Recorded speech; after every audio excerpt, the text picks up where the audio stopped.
Luísa passava os dias desenhando na praça enquanto sua mãe trabalhava. Até que percebeu algo estranho. Um menino surdo que reagia a sons. Ela começou a investigar por conta própria e descobriu uma farsa cruel escondida por anos. Agora, cabe a uma criança revelar a verdade e salvar quem foi silenciado à força. Se esta história te interessou, não se esqueça de se inscrever no nosso canal. E diga-nos de que cidade você nos está vendo. Continuamos. Prometo que essa vai ser a melhor história que você vai escutar na sua vida. A Praça das Acácias era um pequeno oásis no coração do Jardim Europa, bairro nobre de São Paulo. Enquanto crianças corriam pelos gramados bem cuidados e casais passeavam sob as árvores centenárias, Luísa Mendes, uma menina de 7 anos, permanecia sentada no mesmo banco de madeira, observando. Seus olhos atentos, grandes e castanhos, seguiam cada movimento do parque como se assistisse a um filme mudo que só ela podia decifrar.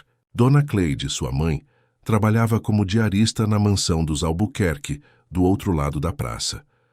3 vezes por semana, Luísa acompanhava a mãe e passava as horas ali, entre seu caderno de desenhos e a paisagem humana que se desenrolava diante dela. Fica aqui, meu bem. Não saia da praça, tá ouvindo? Volto às 5, dizia Cleide toda vez, ajeitando o uniforme de trabalho. E cuidado com quem conversa. Luísa nunca desobedecia. Seu mundo eram aquelas folhas de papel e os lápis de cor que carregava numa bolsa de pano. Desenhava pássaros, árvores e, principalmente, pessoas. Tinha um talento natural para capturar expressões, mesmo as mais sutis.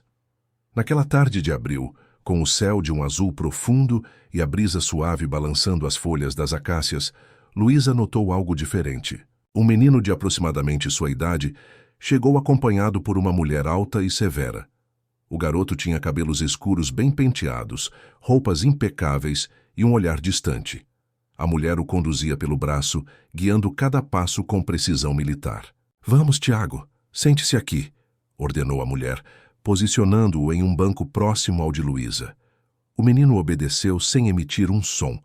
Seu rosto permaneceu impassível enquanto a mulher abria um livro e começava a folheá-lo, ocasionalmente lançando olhares vigilantes ao seu redor. Luísa começou a desenhar o novo par.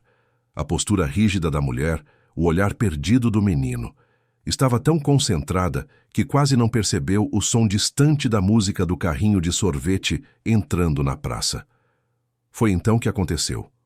Por um instante, tão breve que qualquer outra pessoa teria perdido, os olhos do menino moveram-se na direção da música. Não foi apenas um movimento aleatório. Foi uma reação, pequena, contida, mas inegável. E logo em seguida, a mulher tocou seu braço, como se o advertisse silenciosamente. Luísa franziu a testa, intrigada, guardou o detalhe na memória e continuou observando. Na semana seguinte voltou à praça e, para sua surpresa, o menino e a mulher estavam lá novamente, no mesmo horário. Desta vez, Luísa prestou mais atenção.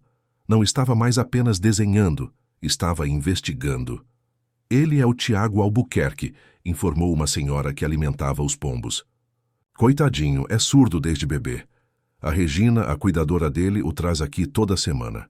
"Surdo?", perguntou Luísa, recordando a reação do menino à música do carrinho de sorvete. "Sim, desde os 6 meses, pelo que dizem. O pai dele é o dono daquele arranha-céu novo no centro, Eduardo Albuquerque, um homem muito ocupado. Quase nunca vê o filho." Luísa agradeceu a informação e voltou ao seu banco. Desta vez, abriu uma página nova em seu caderno e começou a anotar. "Tiago Albuquerque, supostamente surdo", reagiu à música. Durante as semanas seguintes, Luísa estabeleceu uma rotina. Chegava mais cedo à praça e posicionava-se estrategicamente para observar o menino sem chamar a atenção da cuidadora. Criou um registro detalhado, horários, comportamentos, reações. E notou mais casos. Um cachorro latiu alto atrás de Tiago, fazendo-o piscar mais rápido. Um galho caiu com estrondo, e por 1 milésimo de segundo, seus ombros enrijeceram-se.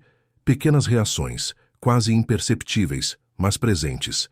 E cada vez que isso acontecia, a cuidadora parecia notar também. tocando-o discretamente como se o lembrasse de algo. Uma tarde, enquanto a cuidadora se afastou para atender o telefone, Luísa viu sua oportunidade. Moveu-se silenciosamente para o banco ao lado de Tiago e pegou seu caderno. Com gestos exagerados, desenhou um pássaro e o mostrou ao menino. Ele olhou sem expressão.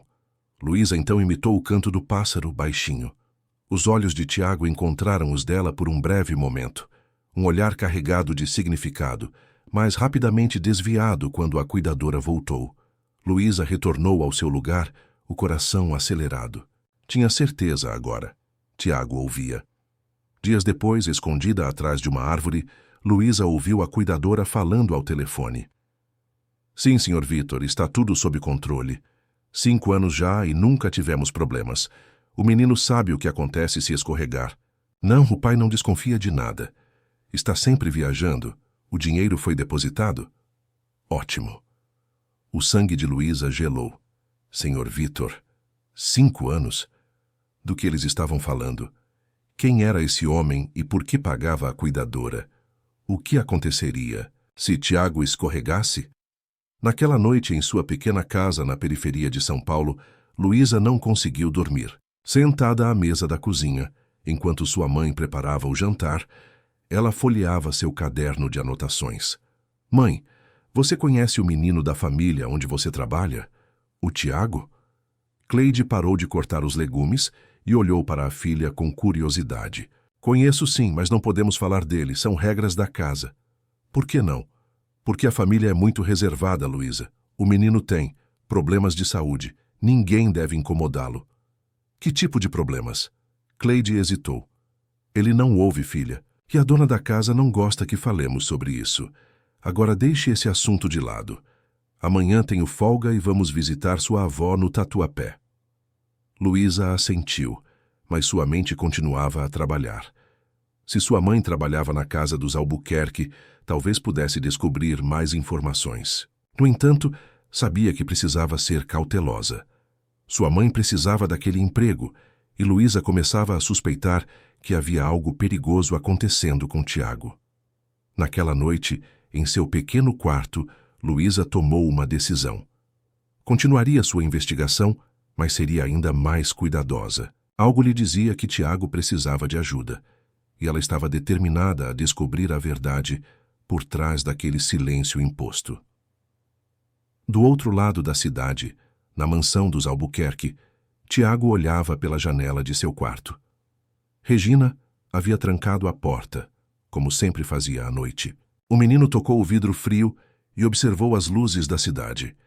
Em silêncio absoluto, uma lágrima escorreu por seu rosto. Ele podia ouvir os sons da noite, os carros distantes, o vento nas árvores do jardim. Mas ninguém podia saber disso. Ninguém, exceto talvez aquela menina do parque, cujos olhos pareciam enxergar através de sua máscara silenciosa. A Biblioteca Municipal do centro de São Paulo era um refúgio para Luísa nas manhãs de sábado. Enquanto sua mãe fazia compras, no Mercadão, a menina mergulhava no mundo dos livros e agora também no da pesquisa. Com a ajuda de uma bibliotecária simpática, Dona Marlene, Luísa aprendera a usar os computadores para buscar informações. "O que procura hoje, pequena?" perguntou Dona Marlene, ajeitando os óculos de aros grossos. "Quero saber sobre a família Albuquerque", respondeu Luísa, tentando soar casual. A bibliotecária ergueu as sobrancelhas. "Os Albuquerque? A família do Eduardo Albuquerque? Por que está interessada neles?" Luísa havia preparado sua história. É um trabalho da escola, sobre empresários brasileiros importantes. Dona Marlene pareceu aceitar a explicação e mostrou-lhe como acessar os arquivos digitais dos principais jornais paulistanos. Aqui estão reportagens dos últimos 10 anos. Deve encontrar bastante material sobre eles. Luísa agradeceu, e assim que a bibliotecária se afastou, começou sua investigação. Encontrou dezenas de artigos sobre Eduardo Albuquerque, magnata do setor imobiliário, responsável por grandes empreendimentos na capital paulista. As fotos mostravam um homem alto, de cabelos grisalhos e expressão séria, sempre em eventos corporativos ou inaugurações. Esposa de Eduardo Albuquerque, sofre complicações no parto e não sobrevive, dizia uma manchete de 7 anos atrás. Luísa sentiu um aperto no peito ao ler sobre Carolina Albuquerque, que falecera ao dar à luz Tiago.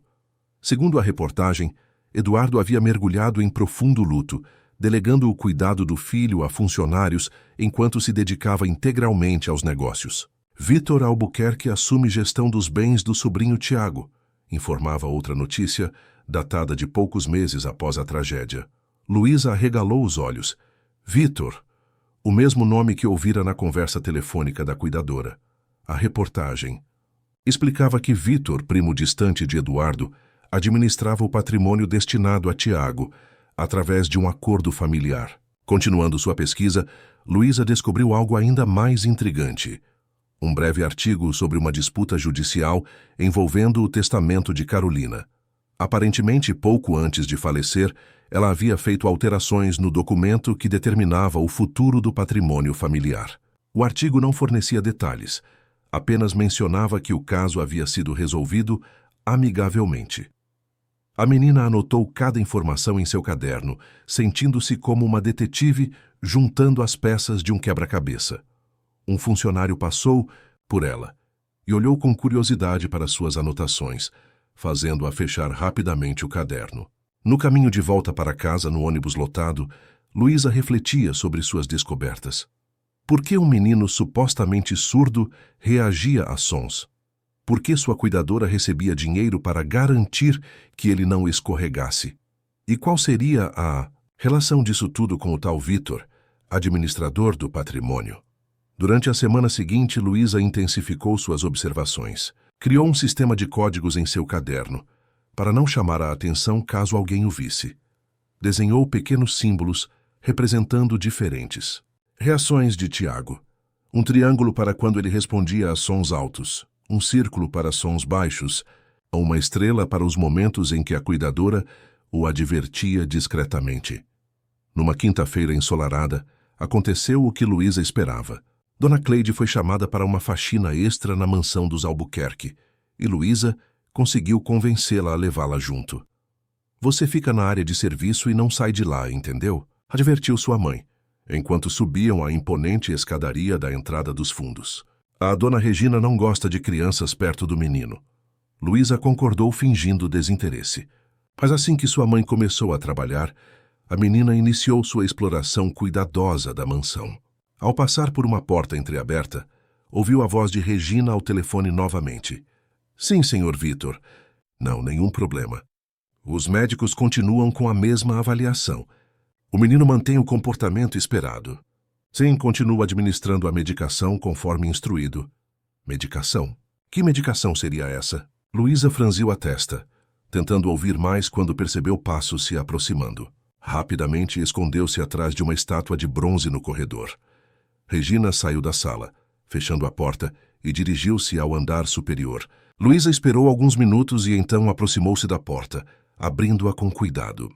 Era um pequeno escritório. Na mesa, uma agenda aberta. Cautelosamente, a menina aproximou-se e viu uma lista de nomes e números de telefone.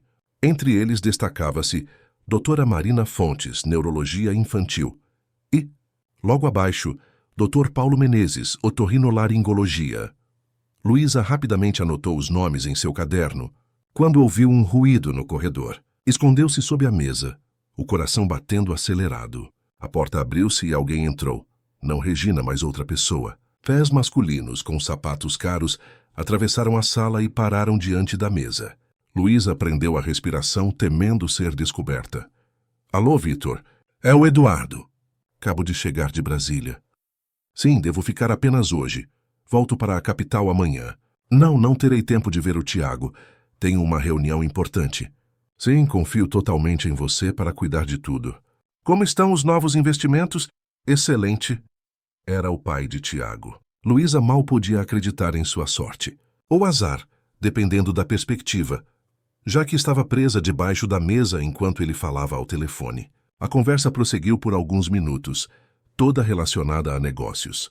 Nada sobre o filho ou sua condição. Finalmente, Eduardo saiu do escritório. Luísa esperou alguns instantes e escapou rapidamente, voltando para a área de serviço onde sua mãe trabalhava. Dona Cleide nem notara sua ausência. No final da tarde, enquanto preparavam-se para ir embora, Luísa ouviu um som vindo do andar de cima, o som de um piano. Notas suaves, hesitantes, como se alguém estivesse testando o instrumento com muito cuidado para não ser ouvido. Sua mãe também ouviu. Deve ser o Sr. Eduardo, comentou Dona Cleide. Ele toca às vezes quando está em casa. Mas Luísa notou algo estranho. Regina descia as escadas apressadamente, com expressão preocupada. Logo depois o som cessou abruptamente. Pouco depois, Tiago apareceu no alto da escada, sendo guiado firmemente por Regina. Naquela noite, em seu quarto, Luísa acrescentou mais anotações ao seu caderno. Estava cada vez mais convencida de que Tiago não era surdo. Mas por que manter essa farsa? Qual seria o benefício? Decidiu que precisava de ajuda. Alguém com conhecimento médico. Alguém que pudesse confirmar suas suspeitas. Lembrou-se dos nomes que vira na agenda. Doutora Marina Fontes e Dr. Paulo Menezes. Talvez pudesse encontrá-los. Mas como uma menina de 7 anos, conseguiria falar com médicos renomados sem levantar suspeitas? A resposta veio na manhã seguinte, quando folheava um jornal antigo e viu uma notícia sobre o Hospital São Lucas, onde Tiago havia nascido. A reportagem mencionava a enfermeira-chefe da maternidade, Antônia Silva, elogiando seu trabalho. Luísa sentiu um lampejo de esperança. Uma enfermeira que trabalhava na maternidade na época do nascimento de Tiago poderia saber algo. O Hospital São Lucas erguia-se imponente no bairro de Pinheiros, um edifício de vidro e aço que contrastava com as construções mais antigas ao seu redor.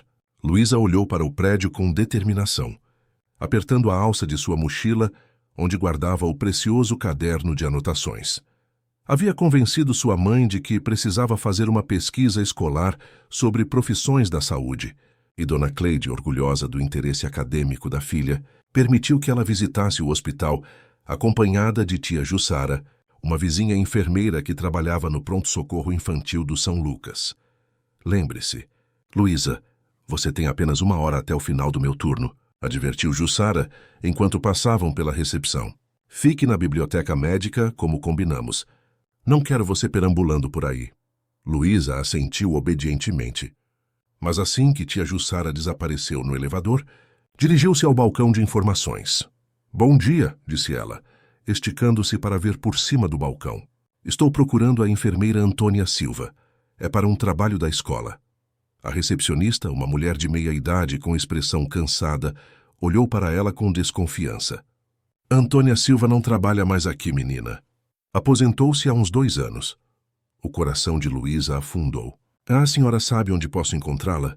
Não podemos fornecer esse tipo de informação, respondeu a mulher, voltando sua atenção para o computador. Desanimada, Luísa afastou-se. Estava prestes a desistir quando ouviu uma voz atrás de si. Ouvi você perguntar por Antônia Silva.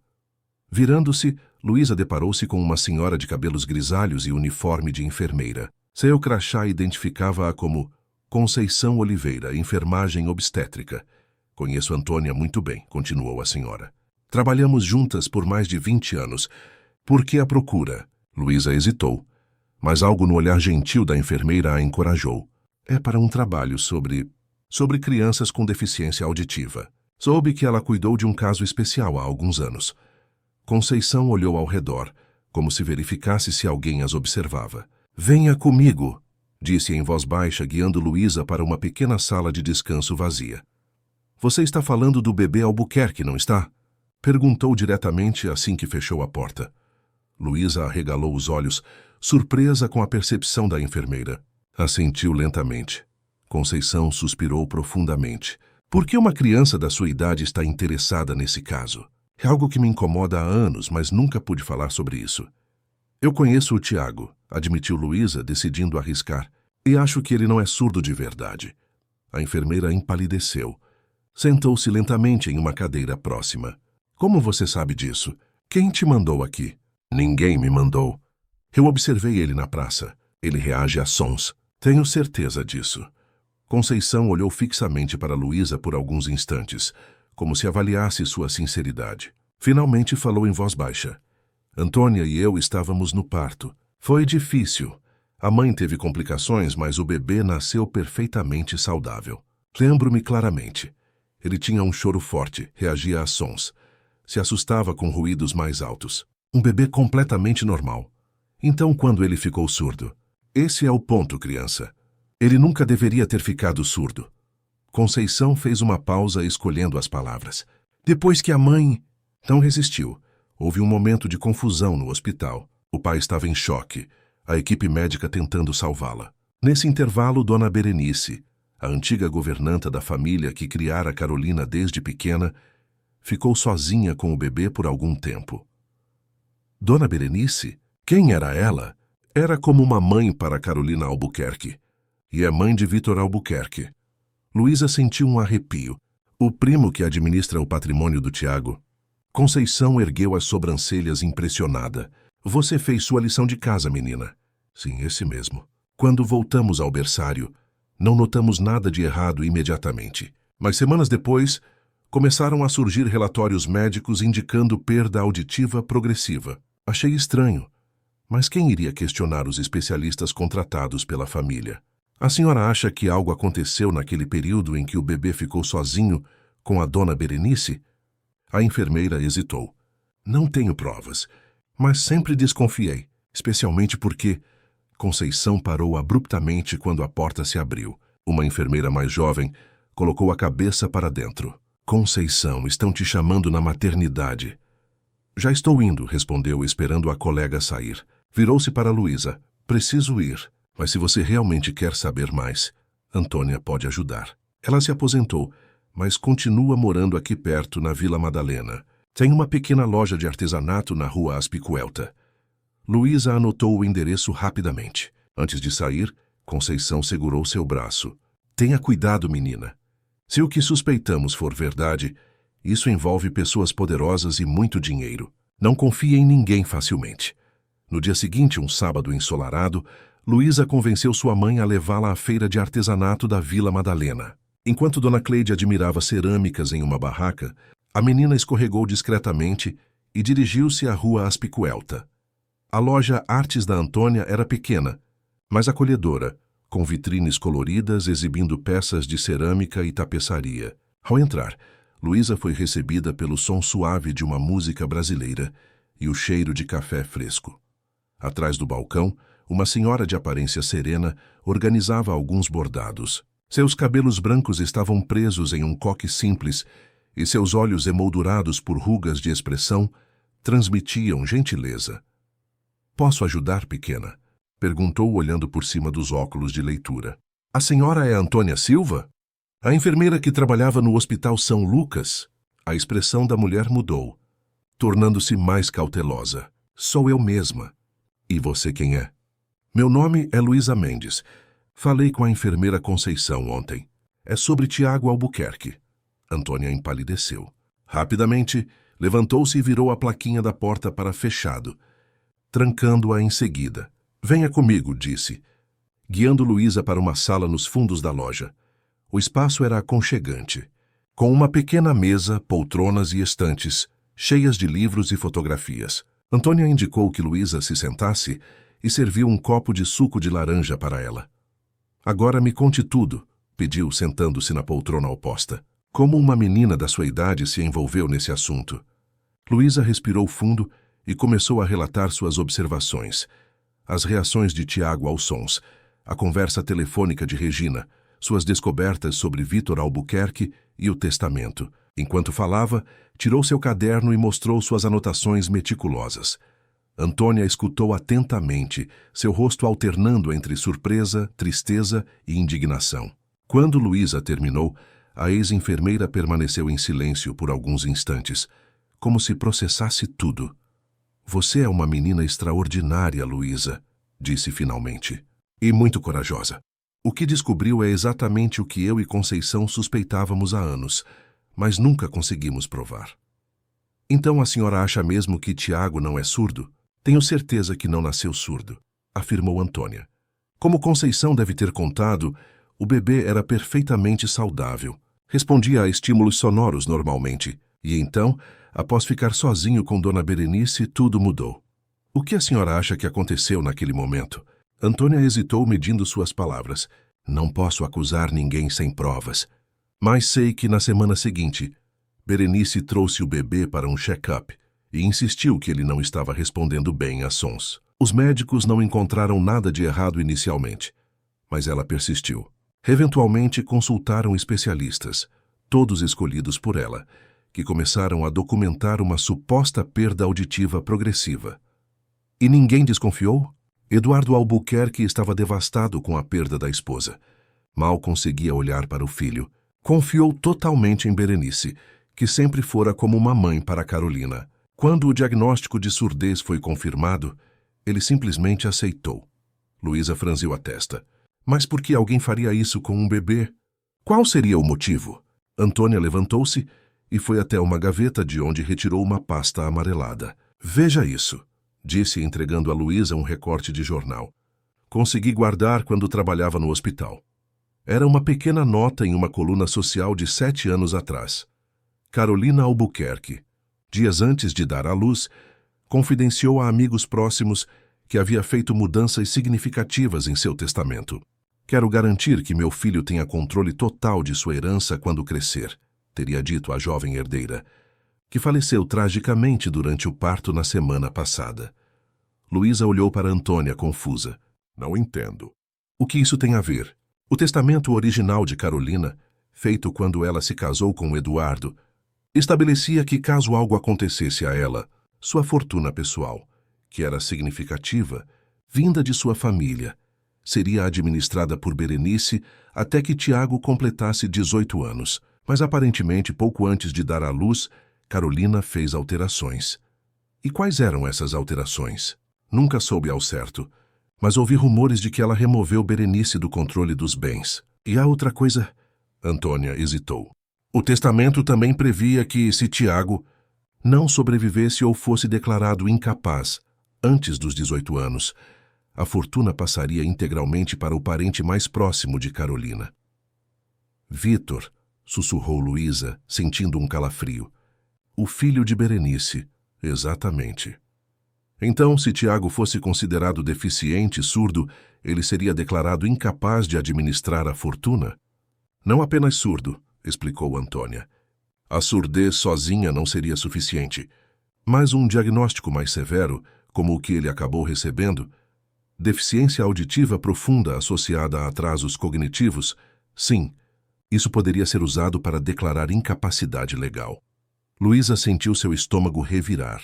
A senhora está dizendo que eles fizeram Tiago parecer surdo e com problemas mentais de propósito? Para ficar com a herança? É uma possibilidade que sempre me assombrou, admitiu Antônia. Berenice faleceu há alguns anos, mas Vitor continuou como administrador do patrimônio. Que a cuidadora atual, Regina, pelo que você me contou, parece estar mantendo a farsa.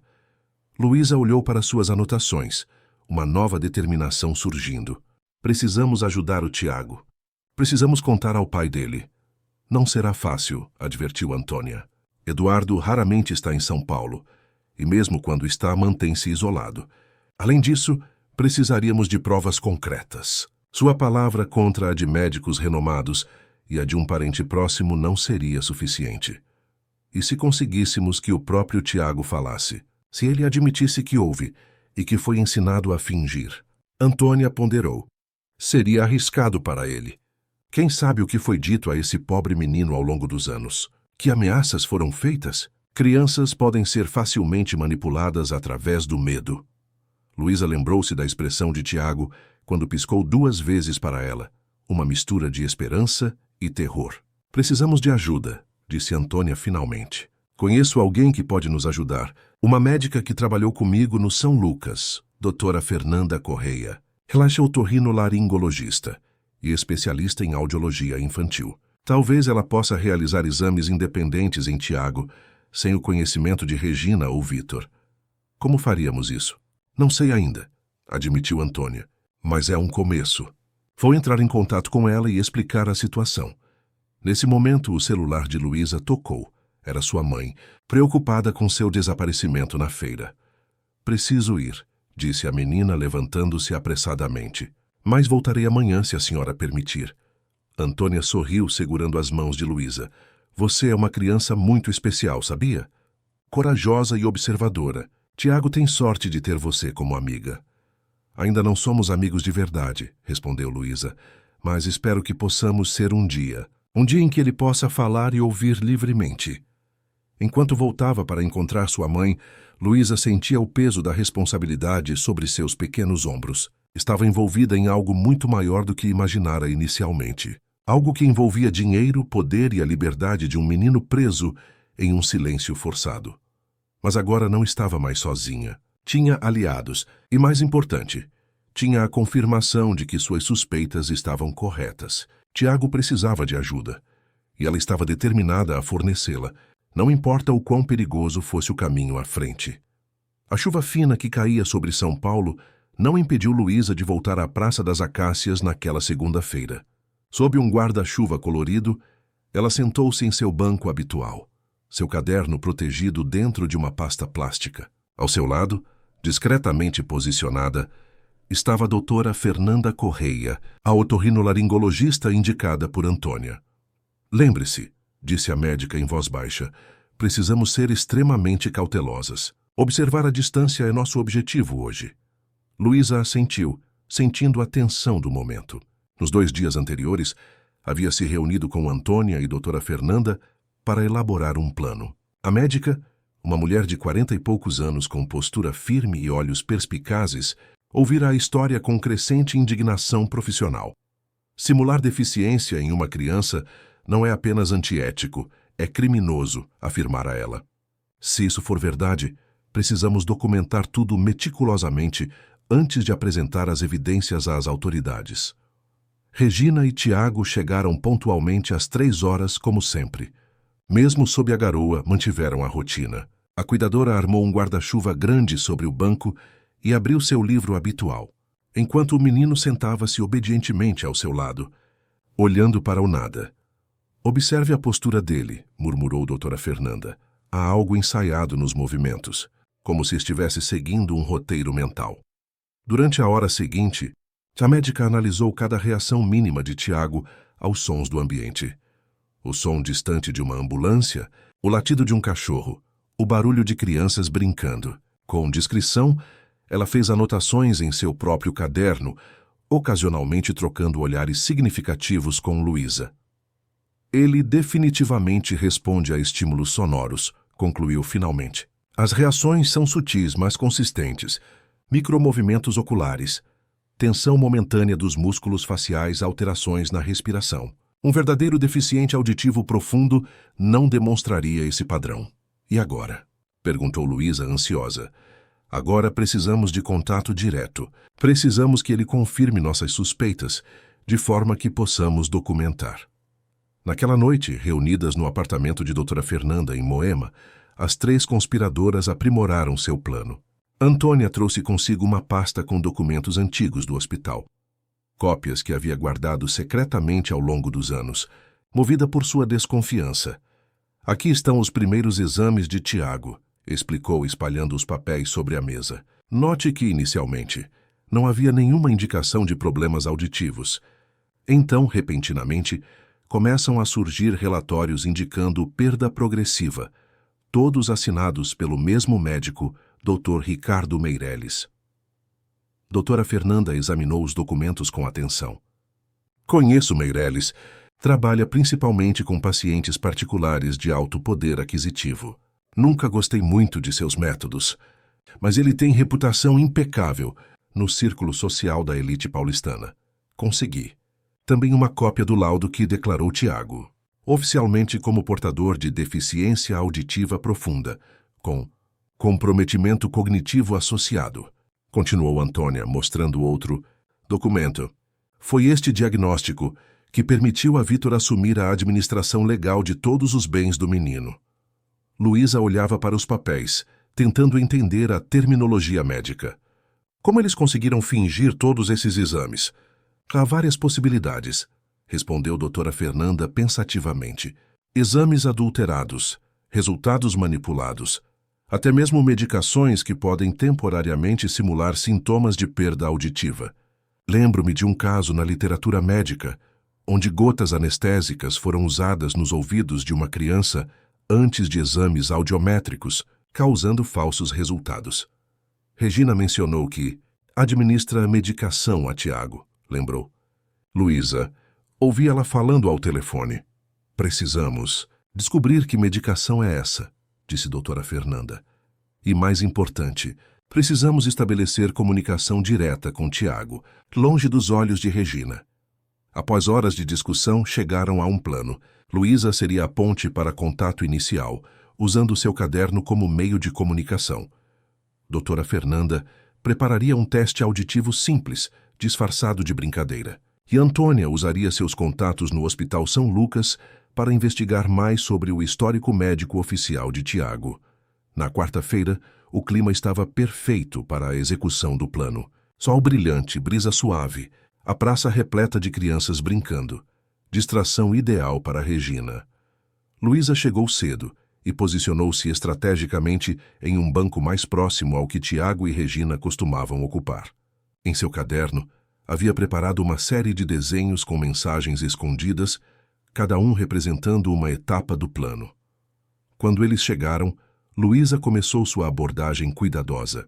Primeiro, desenhou ostensivamente um pássaro colorido, chamando a atenção de Regina, que ocasionalmente a observava com desconfiança crescente. Que desenho bonito, comentou Regina. Em rara demonstração de sociabilidade, aparentemente havia decidido que aproximar-se da menina seria menos suspeito do que evitá-la. Obrigada, respondeu Luísa, sorrindo inocentemente. Gosto de desenhar animais. Estou fazendo um livro de histórias para a escola. Ela virou a página, mostrando outro desenho. Desta vez um menino em um parque, com uma mensagem escrita pequena na borda. Pisque 3 vezes se você consegue ler isto. Regina olhou rapidamente e voltou sua atenção para o livro. Tiago, porém, fixou o olhar no desenho por mais tempo. Luísa segurou a respiração esperando. E então aconteceu. 1, 2, 3. Piscadas rápidas, quase imperceptíveis. Encorajada, Luísa avançou para a próxima fase. Posso mostrar meus desenhos para para o menino? Perguntou a Regina com voz deliberadamente alta. A cuidadora hesitou. Ele não consegue ouvir você, nem entender direito. É perda de tempo. Mesmo assim, posso mostrar. As cores são bonitas. Regina deu de ombros. Se quiser, mas não espere reação. Com permissão, Luísa aproximou-se e sentou-se ao lado de Tiago, seu caderno aberto em uma nova página. O desenho mostrava um mapa simplificado da praça, com um X marcando um local atrás do quiosque de sorvetes. Abaixo, em letras minúsculas. Amanhã, 15h30. Distraia sua cuidadora por 30 segundos. Temos um plano para ajudar você. Tiago olhou para o desenho sem expressão aparente, mas suas pupilas dilataram-se levemente. Um sinal de atenção intensificada que Luísa havia aprendido a reconhecer em suas semanas de observação. São só rabiscos, disse ela em voz alta para Regina, virando para uma página em branco. Vou fazer um novo agora. Enquanto desenhava algo aleatório, Luísa murmurou baixinho, quase inaudivelmente. Sabemos que você ouve. Estamos aqui para ajudar. Foi tão rápido que quase perdeu. Um tremor no canto dos lábios de Tiago, o mais próximo de um sorriso que ela já vira em seu rosto. No dia seguinte, às 15h25, Luísa, doutora Fernanda e Antônia posicionaram-se estrategicamente pela praça. A médica, disfarçada como uma vendedora de balões, instalou-se perto do quiosque de sorvetes. Antônia sentou-se em um banco distante, fingindo ler um jornal, mas, na verdade, monitorando a entrada da praça com uma pequena câmera escondida em sua bolsa. Luísa ocupou seu lugar habitual, seu coração batendo acelerado. Tudo dependia da capacidade de Tiago de criar uma distração momentânea, algo que nunca havia feito antes, pelo que ela sabia. Regina e Tiago chegaram pontualmente. A rotina habitual se estabeleceu. O mesmo banco, o mesmo livro, a mesma expressão vazia no rosto do menino. Os minutos passaram lentamente. Luísa começava a perder a esperança quando de repente aconteceu. Tiago deixou cair seu pequeno estojo de lápis de cor, um item que Regina sempre trazia, embora o menino raramente usasse. As cores espalharam-se pelo chão de pedra, rolando em todas as direções. "Tiago!" exclamou Regina, irritada. Abaixou-se para catar os lápis, momentaneamente distraída. Foi tudo o que precisavam. Doutora Fernanda aproximou-se rapidamente, fingindo oferecer um balão a Tiago e sussurrou: "Meu nome é doutora Fernanda. Estamos aqui para ajudar. Consegue me ouvir claramente?" Os olhos de Tiago encontraram os dela por um breve momento, e ele assentiu minimamente. "Amanhã, mesmo horário. Estarei com um aparelho de teste auditivo disfarçado. Precisamos documentar que você ouve. É seguro?" Outro movimento quase imperceptível de cabeça afirmativo. Regina levantou-se, os lápis recolhidos. "Ele não quer balão nenhum", disse rispidamente para a médica disfarçada. "Afaste-se, por favor." "Desculpe", sorriu doutora Fernanda, recuando. "São de graça hoje. Campanha de uma loja nova." Ela amarrou um balão colorido no banco ao lado de Tiago e afastou-se, missão cumprida. Naquela noite, na casa de Luísa, o telefone tocou. Era Antônia, sua voz tensa. "Precisamos acelerar o plano", disse ela sem preâmbulos. Recebi informações preocupantes. "Vítor Albuquerque estará em São Paulo na próxima semana para uma reunião com Eduardo. Temo que estejam planejando algo definitivo em relação ao estatuto legal de Tiago." "O que quer dizer com definitivo?" perguntou Luísa, sentindo um frio na barriga. Há rumores de que estariam considerando interná-lo em uma instituição especializada na Suíça. Se isso acontecer, perderemos qualquer acesso a ele. A notícia caiu como uma bomba sobre o grupo. Na manhã seguinte, reuniram-se novamente no apartamento de doutora Fernanda para reavaliar a estratégia. "Não podemos esperar mais", declarou a médica. "Precisamos de evidências conclusivas hoje mesmo e levar tudo diretamente a Eduardo Albuquerque." "Como faremos isso?" questionou Luísa. "Ele raramente vê o filho, pelo que sabemos." "Antônia conseguiu informações privilegiadas", explicou doutora Fernanda. "Eduardo estará em casa hoje à noite, uma rara oportunidade de encontrá-lo antes da chegada de Vítor." O novo plano era arriscado, mas necessário. Luísa usaria seu acesso especial através da mãe para entrar na mansão dos Albuquerque. Doutora Fernanda, com equipamento de teste auditivo portátil disfarçado em uma bolsa comum, realizaria uma avaliação rápida e discreta de Tiago durante um momento de distração de Regina, e Antônia permaneceria de prontidão em um café próximo, pronta para fornecer os documentos históricos caso conseguissem uma audiência com Eduardo. O momento crucial chegou às 3 da tarde, quando Tiago e Regina apareceram na praça.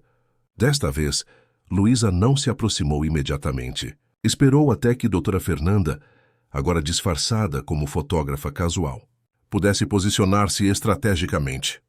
Seguindo o plano, Luísa deixou seu cachecol vermelho cair propositalmente perto do banco de Tiago. Ao abaixar-se para pegá-lo, sussurrou: "Hoje é o dia. Precisamos que você reaja ao teste da médica. Já é seguro, prometo." Os olhos de Tiago encontraram os dela momentaneamente, transmitindo uma mensagem clara. Estava pronto. Doutora Fernanda aproximou-se, aparentemente fotografando flores próximas. Em um movimento rápido e bem ensaiado, acionou um pequeno dispositivo em sua bolsa. Um emissor de sons em frequências específicas, inaudível para quem estivesse a mais de 2 metros de distância. Para qualquer observador casual, nada parecia ter acontecido. Mas Luísa, observando atentamente, viu a reação instantânea de Tiago. Um movimento reflexivo da cabeça na direção do som, seguido por um ajuste consciente para disfarçar a reação natural. A médica rapidamente tirou mais algumas fotos e afastou-se, mas não antes de registrar tudo com uma pequena câmera escondida em seus óculos. Tinham sua evidência. Regina, que estivera distraída por alguns instantes conversando com outra babá, voltou sua atenção para Tiago. Seu olhar encontrou o de Luísa, e algo mudou em sua expressão. Uma sombra de suspeita, talvez até medo. "Vamos, Tiago", disse ela abruptamente, levantando-se. "Está ficando frio aqui." Enquanto os observava partir apressadamente, Luísa sentiu ao mesmo tempo triunfo e apreensão. Haviam conseguido o teste, mas Regina claramente suspeitava de algo. O tempo estava se esgotando. Naquela noite, conforme planejado, Dona Cleide foi chamada para um serviço extra na mansão dos Albuquerque. Um pedido específico que Antônia havia conseguido armar através de contatos. E, como de costume, Luísa acompanhou a mãe. Estou tão orgulhosa, disse Dona Cleide no ônibus. A governanta disse que o patrão ficou impressionado com meu trabalho e pediu especificamente que eu organizasse a biblioteca hoje. Quem sabe não consigo um emprego fixo lá. Luísa sorriu nervosamente, sentindo o peso da pasta em sua mochila, contendo todas as evidências reunidas, incluindo os resultados preliminares do teste realizado por doutora Fernanda naquela tarde, que confirmavam audição funcional. A mansão estava inusualmente movimentada quando chegaram. Funcionários circulavam apressados, preparando algo que parecia ser uma pequena recepção. Luísa acompanhou sua mãe até a ala de serviço, onde a governanta, Dona Márcia, as recebeu. Cleide, que bom que chegou. A biblioteca precisa estar impecável até às 8. O Sr. Eduardo receberá alguns convidados importantes. Ela olhou para Luísa com desaprovação. A menina veio de novo? Desculpe, não consegui deixá-la em casa hoje, explicou Dona Cleide. Prometo que ela ficará quietinha na área de serviço. Tudo bem, mas mantenha-a longe dos convidados e do menino. Assim que a governanta se afastou, Luísa sussurrou para a mãe. Vou ficar na cozinha, tudo bem? A dona Janaína sempre me dá bolinhos. Cleide concordou distraidamente, já preocupada com a tarefa que tinha pela frente. Assim que se viu sozinha, Luísa iniciou sua missão, localizar Tiago e, se possível, Eduardo Albuquerque. Movendo-se como uma sombra pelos corredores da mansão, ela evitou os funcionários ocupados e dirigiu-se ao andar superior, onde sabia estar o quarto de Tiago. À medida que se aproximava, ouviu vozes alteradas vindo de uma sala ao final do corredor, uma delas, inconfundivelmente, a de Regina. Não podemos esperar mais, dizia uma voz masculina que Luísa não reconheceu. Eduardo já assinou os documentos preliminares para a transferência. Assim que Vitor chegar amanhã com os papéis da instituição suíça, será finalizado. E se o menino criar problemas? Perguntou Regina, sua voz tensa. Ele tem estado diferente ultimamente. Mas atento, aquela garota do parque. Que garota? Uma menina que fica nos observando. Tenho quase certeza que tentou comunicar-se com Tiago. Houve um momento de silêncio tenso. Descubra quem é essa menina, ordenou a voz masculina. E quanto ao Tiago, aumente a dose da medicação esta noite. Não podemos arriscar nenhum incidente durante a reunião. Luísa recuou silenciosamente, o coração martelando contra o peito. O perigo era mais imediato do que haviam imaginado. Precisava encontrar Tiago agora, antes que dessem mais medicação a ele. Seguindo seu instinto, dirigiu-se ao quarto que acreditava ser dele, a segunda porta à esquerda, que já havia identificado em visitas anteriores. Com um cuidado extremo, girou a maçaneta. A porta abriu-se silenciosamente, revelando um quarto espaçoso, mas estranhamente impessoal para uma criança. Paredes em tom azul claro, móveis caros e impecáveis, brinquedos organizados metodicamente em prateleiras, como um cenário de catálogo de decoração, não o refúgio de um menino de 7 anos. Tiago estava sentado junto à janela, olhando para o jardim. Ao ouvir a porta, virou-se rapidamente, seus olhos arregalando-se ao reconhecer Luísa. Levou o dedo aos lábios, num gesto universal de silêncio. Tiago, sussurrou Luísa, aproximando-se cautelosamente. Vim ajudar. Temos pouco tempo. O menino olhou nervosamente para a porta, depois para um pequeno intercomunicador na parede. Levantou-se e, para surpresa de Luísa, caminhou diretamente até uma escrivaninha, pegou um lápis e um papel e escreveu com mão trêmula: câmeras, microfones. Luísa sentiu o sangue gelar. O quarto estava sob vigilância. Assentiu para mostrar que entendera e escreveu rapidamente: seu pai está em casa. Preciso falar com ele. Urgente. Tiago hesitou, o medo evidente em seus olhos. Finalmente escreveu: Regina dá remédio antes dele vir. Faz minha cabeça ficar confusa. Quando? Gesticulou Luísa, apontando para um relógio na parede. Logo, escreveu Tiago. Reunião às 8. Nesse momento, ouviram passos no corredor. Luísa rapidamente guardou o papel no bolso e fingiu estar arrumando os brinquedos na prateleira quando a porta abriu-se. Regina entrou, sua expressão mudando instantaneamente de neutra para furiosa ao ver Luísa. O que você está fazendo aqui? Como entrou? Exigiu, avançando ameaçadoramente. Luísa recuou, Mente trabalhando a toda velocidade. Minha mãe está limpando a biblioteca.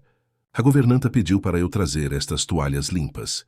Ela apontou para uma pilha de toalhas dobradas sobre uma cadeira que havia notado ao entrar. Regina estreitou os olhos, claramente não acreditando. Saia imediatamente! Este quarto é proibido para funcionários, ainda mais para seus filhos. Desculpe, me perdi, murmurou Luísa dirigindo-se à porta. Espere, disse Regina bloqueando sua passagem. Você é a menina do parque. A que fica desenhando e observando. Luísa engoliu em seco.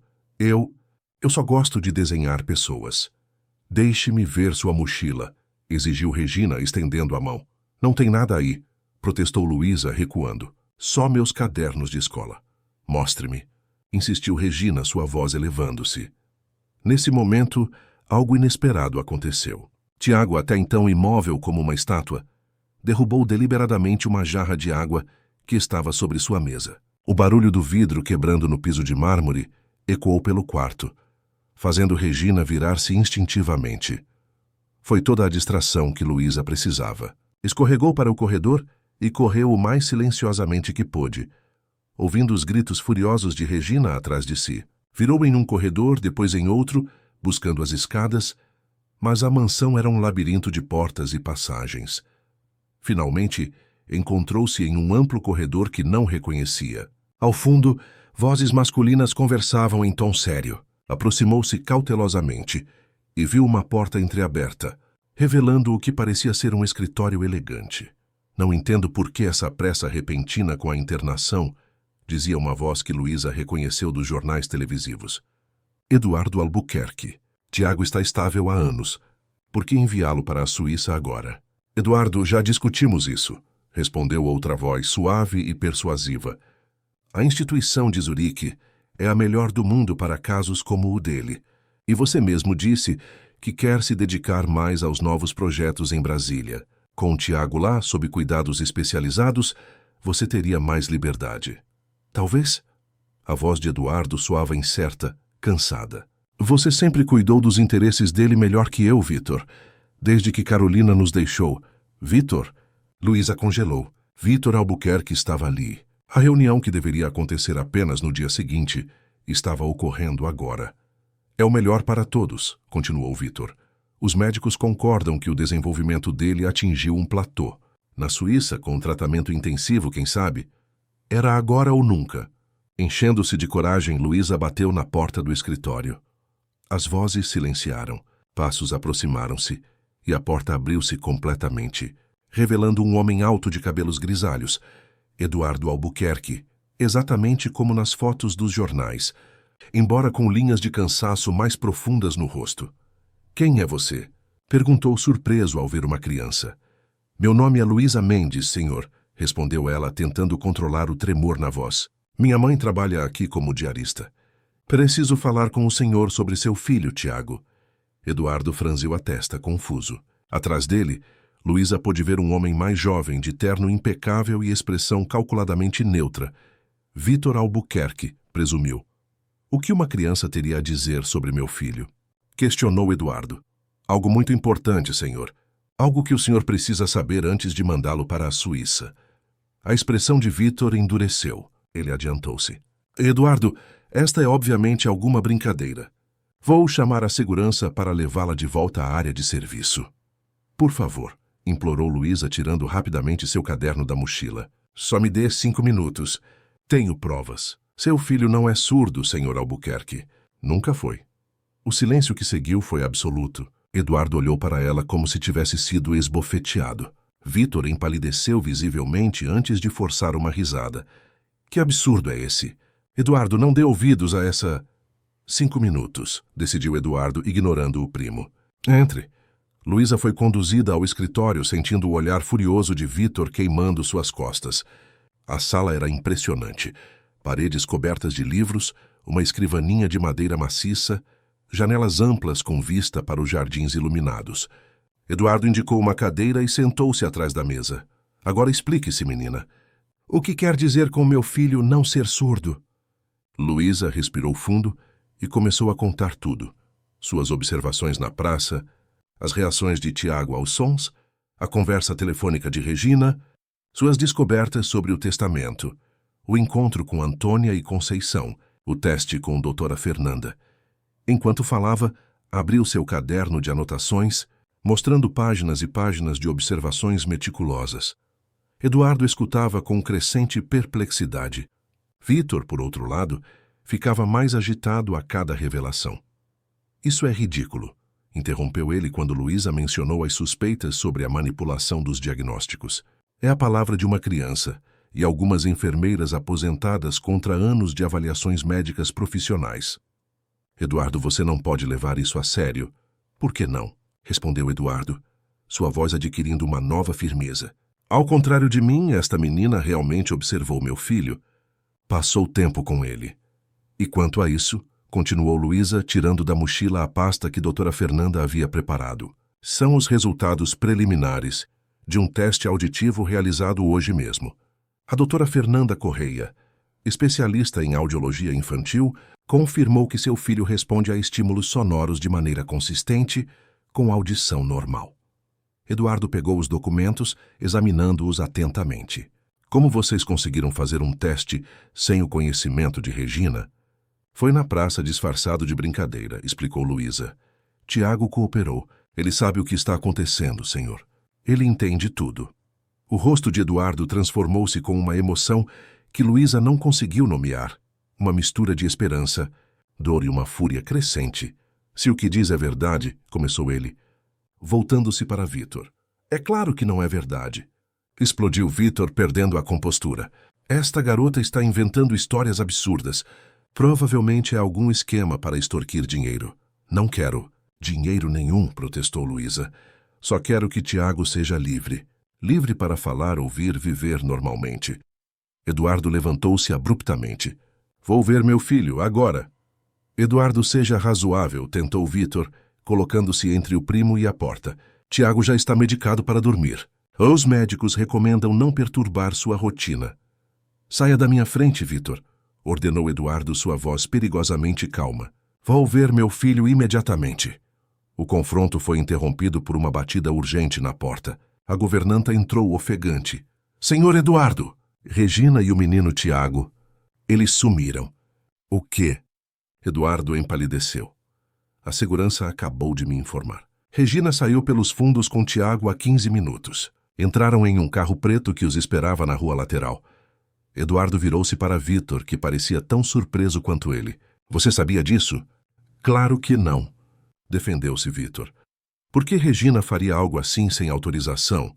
Mas Luísa notou algo que os adultos não perceberam. O celular de Vítor vibrando em seu bolso. Uma mensagem recebida no momento exato do anúncio. Ligue para a polícia, ordenou Eduardo à governanta. Espere, interveio Vítor. Não vamos precipitar as coisas. Provavelmente é um mal-entendido. Regina deve ter levado Tiago para algum exame de última hora. Deixe-me ligar para ela primeiro. Enquanto Vítor sacava o celular e afastava-se para um canto da sala, Luísa aproximou-se de Eduardo. Senhor Albuquerque, não confie nele. Acho que ele está envolvido no desaparecimento. Acabou de receber uma mensagem. Eduardo olhou para a menina, depois para o primo, sua expressão endurecendo. Márcia, chame a segurança e ligue para a polícia. Agora. Minutos depois, o escritório estava repleto de seguranças e Eduardo exigia explicações de Vítor. Mostre-me seu celular. Quero ver suas mensagens recentes. Isso é absurdo, protestou Vítor, guardando o aparelho no bolso interno do paletó. Estou tentando localizar Regina como todos aqui. Seu filho está em perigo, insistiu Luísa. Regina sabe que descobrimos a verdade. Ela pode fazer qualquer coisa para silenciá-lo agora. A tensão no ar era palpável quando o chefe da segurança entrou na sala. Senhor, acabamos de receber uma ligação. Anônima. O interlocutor disse que se o senhor não desmentir publicamente as acusações contra a família, algo acontecerá com o menino. O sangue fugiu do rosto de Eduardo. Meu Deus, é um sequestro. Precisamos agir rápido, disse Luísa, sua mente trabalhando a toda velocidade. Mas tem algo estranho. Se os sequestradores fossem Vítor e Regina, por que fariam ameaças? Eles já teriam o Tiago. Eduardo olhou para ela, surpreso com o raciocínio. O que está sugerindo? Que talvez... Talvez Regina tenha fugido com Tiago para protegê-lo. Talvez ela esteja sendo ameaçada por alguém. Alguém que queria garantir que Tiago nunca falasse. Todos os olhares voltaram-se para Vítor, que agora parecia acuado. Seu celular tocou, fazendo-o sobressaltar-se. "Atenda", ordenou Eduardo, "e coloque no viva voz." Relutantemente, Vítor obedeceu. Uma voz masculina distorcida eletronicamente preencheu a sala. "Mudança de planos. A mulher está descontrolada. Vai estragar tudo. Intercepção no ponto alternativo em 30 minutos." O rosto de Vítor desmoronou. Eduardo fez um gesto para os seguranças, que imediatamente o imobilizaram. "Onde eles estão, Vítor?" exigiu Eduardo, sua voz tremendo de fúria. "Onde está meu filho?" Vítor manteve-se em silêncio obstinado, mas Luísa teve uma ideia repentina. "O Hospital São Lucas", disse ela. "Regina talvez tenha levado Tiago para lá. É onde Antônia e Conceição trabalham, as enfermeiras que sabem a verdade sobre o nascimento dele. É o único lugar seguro que ela conheceria." Eduardo não hesitou. "Vamos para lá. Agora." Enquanto a polícia era informada e Vítor detido para interrogatório, Eduardo, Luísa e 2 seguranças dirigiram-se ao Hospital São Lucas na limusine do empresário. No caminho, Luísa ligou para Antônia, explicando a situação em palavras apressadas. "Estou no hospital agora mesmo", confirmou a ex-enfermeira. "Vim buscar alguns documentos antigos que podem ajudar. Vou procurar por eles imediatamente." A noite caíra completamente sobre São Paulo quando chegaram ao hospital. Eduardo praticamente correu para a recepção, identificando-se e perguntando por seu filho.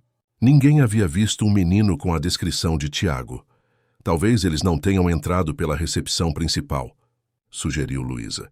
Regina conheceria outros acessos, entradas de serviço. Enquanto percorriam corredores e verificavam salas de espera, o telefone de Eduardo tocou. Era o chefe de segurança da mansão. "Senhor Albuquerque, acabamos de receber uma informação. O carro de Regina foi encontrado abandonado perto do Parque Ibirapuera, com sangue no banco do motorista." Eduardo cambaleou, apoiando-se na parede. "Meu Deus, eles..." "Não", interrompeu Luísa, recusando-se a perder a esperança. "É outro truque, tenho certeza. Se Vítor e seus cúmplices quisessem realmente ferir Tiago, não teriam deixado o carro ser encontrado tão facilmente. Eles estão tentando nos distrair, nos afastar do hospital." Eduardo olhou para a menina de 7 anos, cujo raciocínio parecia mais claro que o de muitos adultos. "Você pode estar certa. Continuemos procurando." Foi quando o celular de Luísa vibrou. Uma mensagem de Antônia. "Ala pediátrica, 3º andar, sala de tratamento 302. Venham rápido, sozinhos." Eduardo leu a mensagem por cima do ombro de Luísa e imediatamente dirigiu-se aos elevadores com a menina em seus calcanhares. Ao chegarem ao 3º andar, seguiram silenciosamente pelo corredor mal iluminado até a sala 302. Eduardo abriu a porta lentamente, preparado para qualquer coisa.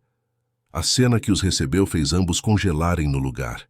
Regina estava deitada em uma maca, pálida, com o braço enfaixado.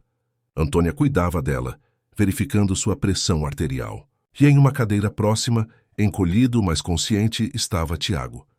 Ao ver o pai, o menino levantou-se. Seus olhos, sempre vazios em público, agora estavam cheios de emoção.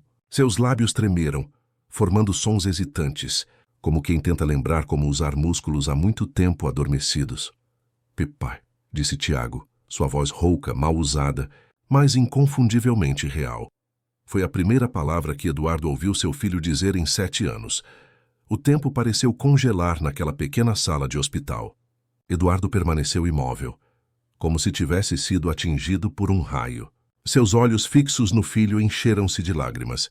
"Tiago", sussurrou, finalmente avançando com passos trêmulos. O menino correu para os braços do pai, agarrando-se a ele com uma força nascida de anos de silêncio forçado. Eduardo ajoelhou-se, abraçando o filho, soluços profundos sacudindo seus ombros. Luísa observava a cena com o coração transbordando, lágrimas silenciosas escorrendo por seu próprio rosto. Antônia colocou gentilmente a mão em seu ombro, um gesto silencioso de reconhecimento por tudo que a pequena detetive havia realizado. Após alguns momentos de emoção pura, Eduardo afastou-se ligeiramente, segurando o rosto do filho entre as mãos, como se quisesse memorizar cada detalhe. Você pode falar. Você sempre pôde ouvir, murmurou entre incredulidade e alegria. Então, uma sombra passou por seu rosto quando a realidade da situação o atingiu novamente. Virando-se para Regina, sua expressão endureceu. Você... Como pôde fazer isso com meu filho? Regina, pálida e claramente debilitada, baixou os olhos. Não foi minha ideia, Sr. Albuquerque. Eu apenas continuei o que Dona Berenice começou. Explique-se, exigiu Eduardo, mantendo Tiago firmemente ao seu lado. Regina respirou fundo, visivelmente reunindo forças. Fui contratada há 5 anos após a partida de Dona Berenice. Vitor me explicou que o menino tinha uma condição especial que precisava ser mantida para seu próprio bem. No início, acreditei que estava apenas seguindo orientações médicas. Que condição especial? Perguntou Eduardo, sua voz carregada de indignação. A surdez e o suposto atraso cognitivo, interferiu Antônia. Uma farsa criada desde que Tiago era bebê.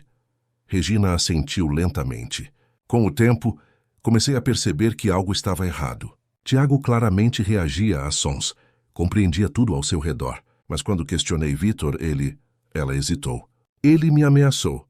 Disse que eu seria responsabilizada se a condição de Tiago fosse descoberta. Que eu perderia tudo e iria para a prisão. E então começou a me pagar mais. Muito mais que um salário normal de cuidadora. Você aceitou dinheiro para manter meu filho prisioneiro em um mundo silencioso? A voz de Eduardo tremia de raiva contida. Regina baixou a cabeça. Não tenho desculpas. Apenas posso dizer que, com o tempo, fiquei presa em uma situação que não sabia como escapar. O que aconteceu hoje? Perguntou Luísa, aproximando-se cautelosamente. Por que fugiram? Regina olhou para a menina com uma mistura de respeito e pesar. Percebi que você havia descoberto a verdade. Vi como observava Tiago, notei seus testes discretos. Quando a encontrei no quarto dele hoje, soube que o tempo estava se esgotando. Ela fez uma pausa, tocando o braço enfaixado. Recebi ordens de Vitor para aumentar a medicação de Tiago esta noite. Gotas que adormecem parcialmente os nervos auditivos, causando uma surdez temporária durante exames. Mas desta vez, a dose seria perigosamente alta. Eduardo empalideceu. Ele pretendia... Não sei exatamente o que pretendia, interrompeu Regina, mas entendi que Tiago estaria em perigo. Então decidi fugir com ele, trazê-lo para o único lugar que me pareceu seguro, o hospital onde nasceu. Mas seu carro... começou Luísa. Um homem nos seguiu, explicou Regina. Interceptou-nos perto do Ibirapuera. Tentou forçar a entrada no carro. Consegui escapar. Mas ele quebrou a janela, cortou meu braço. Abandonei o carro e peguei um táxi para cá, esperando despistar quem nos seguia. Eduardo abraçou Tiago com mais força. Como você sabia para quem ligar quando chegou aqui? Eu não sabia, admitiu Regina. Foi uma coincidência. Ou destino. A enfermeira na recepção de emergência era Conceição, que reconheceu Tiago imediatamente. Ela chamou Antônia e nos esconderam aqui. Durante toda a conversa, Tiago permaneceu silencioso, observando tudo com olhos atentos, agarrado ao pai como se temesse ser separado novamente. Finalmente, com voz hesitante, articulou. Ela me ajudou. Hoje. Todos olharam para o menino, surpresos com seu esforço para falar. É difícil, continuou Tiago. Cada palavra uma conquista. Falar não praticava, só pensava palavras. Luísa aproximou-se dele com um sorriso gentil. Você consegue, Tiago. Sua voz vai ficar mais forte com o tempo. O menino retribuiu o sorriso. O primeiro sorriso genuíno que qualquer um deles havia visto em seu rosto. Então voltou-se para o pai. Vovó Berenice, começou, quando eu era bebê. Eduardo franziu a testa, confuso. Berenice? A governanta da sua mãe? Tiago assentiu lentamente. Ela que colocava gotas nos ouvidos, doía se eu reagisse a sons. Ela apertava meus braços, forte. O horror cresceu no rosto de Eduardo à medida que a compreensão se solidificava. Ela condicionou você a não reagir a sons? Desde bebê? Sim, confirmou Tiago, sua voz ficando um pouco mais firme com a prática. Dizia, nosso segredo. Se eu contasse, coisas ruins aconteceriam. Com você. Lágrimas corriam livremente pelo rosto de Eduardo agora. Meu filho, todo este tempo, me perdoe por não ter percebido, por não ter protegido você. Não culpe somente a si mesmo, interveio Antônia gentilmente. Berenice e Vitor construíram um sistema perfeito. Médicos comprados, laudos falsificados, testemunhos manipulados. E você estava fragilizado pela perda de Carolina. Nesse momento, a porta abriu-se e doutora Fernanda entrou apressadamente, seguida por Conceição. Conseguiu os exames preliminares, anunciou segurando várias folhas de papel. São básicos, mas confirmam. Tiago tem audição normal, talvez levemente comprometida por anos de medicação, mas nada permanente. Eduardo recebeu os documentos, examinando-os com expressão sombria. Precisamos de mais provas, de tudo documentado para as autoridades. Já estamos trabalhando nisso, garantiu doutora Fernanda. Precisamos realizar exames completos, entrevistar Regina formalmente, recuperar os registros médicos originais. O mais importante agora é a segurança de todos, lembrou Antônia. Vitor foi detido, mas ainda não sabemos quantas pessoas estão envolvidas nessa conspiração. Como que para confirmar suas palavras, o celular de Eduardo tocou. Era seu chefe de segurança. Senhor Albuquerque, temos uma situação. Vitor escapou. Distraiu os seguranças com uma suposta emergência médica e desapareceu. A polícia está procurando, mas... Eduardo empalideceu novamente. Entendido. Reforce a segurança aqui no Hospital São Lucas imediatamente. E encontre minha governanta, Márcia. Diga a ela para trazer roupas e itens essenciais para Tiago. Estamos indo para outro lugar. Encerrando a ligação, Eduardo olhou para todos na sala. Não podemos ficar aqui. Não é seguro. Onde iremos? Perguntou Luísa, subitamente preocupada também com sua própria família. Tem uma casa de campo em Atibaia, respondeu Eduardo. Poucos conhecem. Iremos para lá esta noite. Tiago, eu, você e sua mãe Luísa se concordarem, que as Dras Antônia e Fernanda também, se puderem. Precisamos de vocês para documentar tudo adequadamente. Minha mãe, exclamou Luísa, lembrando-se repentinamente. Ela deve estar desesperada, não sabe onde estou. Já providenciei isso, tranquilizou Antônia. Conceição ligou para ela. Explicou que você estava segura aí conosco. Ela está a caminho do hospital agora. Os eventos se desenrolaram rapidamente nas horas seguintes. Dona Cleide chegou inicialmente furiosa com a filha por seu desaparecimento, depois atônita com a história completa. Após uma conversa franca com Eduardo, concordou em acompanhá-los para a casa de campo, entendendo a gravidade da situação. Regina foi formalmente entrevistada pela polícia no hospital, prometendo cooperação total, em troca de consideração legal por seu papel na fuga que salvara Tiago. Enquanto isso, equipes forenses examinavam tanto a mansão Albuquerque quanto o escritório de Vitor, buscando evidências documentais da conspiração. Por volta da meia-noite, um comboio discreto deixou o hospital por uma saída secundária. 2 carros de segurança, a limusine de Eduardo transportando ele, Tiago e Márcia, e uma van levando Luísa, Dona Cleide, doutora Fernanda, Antônia e Conceição. Durante o trajeto de quase 2 horas até Atibaia, Tiago alternava entre momentos de sono exausto e breves períodos de alerta, durante os quais se agarrava à mão do pai. Em seu rosto, mesmo durante o sono, uma nova expressão era visível: paz. A casa de campo revelou-se uma charmosa propriedade rural, escondida entre colinas verdejantes e protegida por um sistema de segurança discreto, porém sofisticado. À medida que o sol nascia, todos finalmente se permitiram algum descanso após a noite mais extraordinária de suas vidas. Luísa, instalada em um quarto confortável com sua mãe, deitou-se, mas não conseguiu dormir. Seu caderno de anotações descansava na mesinha de cabeceira. Aquelas páginas simples haviam mudado tantas vidas. Sorriu para si mesma, pensando em Tiago e na liberdade que ele finalmente experimentava. Enquanto o novo dia amanhecia, promessas silenciosas foram feitas. Eduardo jurou nunca mais se afastar do filho. Tiago começou a sonhar com as palavras que finalmente poderia dizer. E Luísa percebeu que havia descoberto algo importante sobre si mesma, sua capacidade de observar o que outros não viam e sua coragem de agir quando era necessário.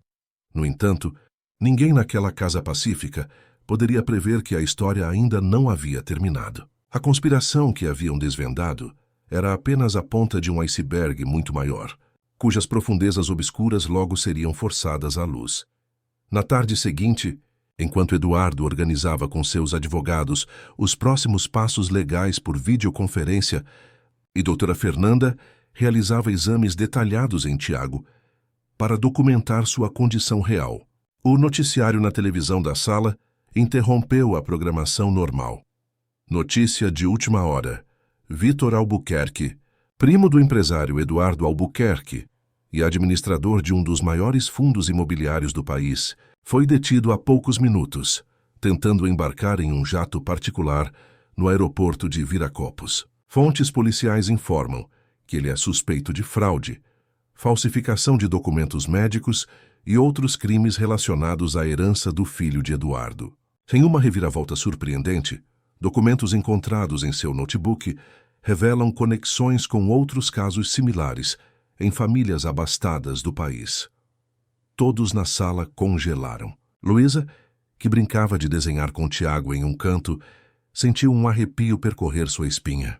Sua intuição infantil, mas aguçada, dizia-lhe que a história estava longe de terminar. Eduardo entrou na sala, o rosto grave. Acabei de receber uma ligação da Polícia Federal. Encontraram documentos no laptop de Vitor. Não estamos lidando apenas com um caso isolado. Há indícios de uma rede organizada. Médicos, advogados, cuidadores, especializados em manipular diagnósticos de crianças herdeiras. O silêncio que se seguiu foi pesado, carregado com o horror da revelação. E então, surpreendendo a todos, uma voz clara e determinada cortou o ar. Precisamos ajudar as outras crianças. Era Tiago de pé no meio da sala, seus olhos brilhando com uma nova força, a força de quem finalmente encontrou sua voz e estava determinado a usá-la. Luísa sorriu para seu novo amigo, sentindo-se inesperadamente conectada a um propósito muito maior que ela mesma. Sim, respondeu simplesmente. Precisamos. Enquanto isso, na estrada rural que levava à propriedade, um carro preto aproximava-se lentamente. No banco do passageiro, uma mulher de meia idade com expressão determinada estudava um mapa detalhado da região. No banco traseiro, uma maleta médica continha seringas, frascos e documentos. O motorista, um homem de aparência respeitável, poderia facilmente passar por um médico ou advogado de família. Uma ameaça se aproximava, não apenas para Tiago e Luísa, mas para todo o frágil senso de segurança que haviam construído nas últimas 24 horas. Fim da história.